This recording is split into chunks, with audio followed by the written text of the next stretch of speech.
ایک عظیم ہستی کی شہادت ہوئی جن کا نام ہے علی بن ابی طالب، جن کو میرے نبی نے ابو تراب کا لقب دیا کہ تو میرے لیے ایسے ہے جیسے موسیٰ کے لیے ہارون ہے، تیرا گھر جنت میں میرے گھر کے سامنے ہو۔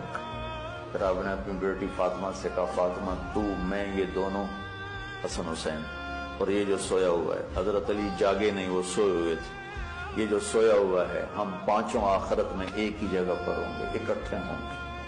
سب سے مظلوم ہستی علی بن ابی طالب، سب سے مظلوم ہستی، جن کی اولاد کا بچہ بچہ ذبح کر دیا، خود بھی شہید ہوئے اور آگے نسل بھی ساری ذبح۔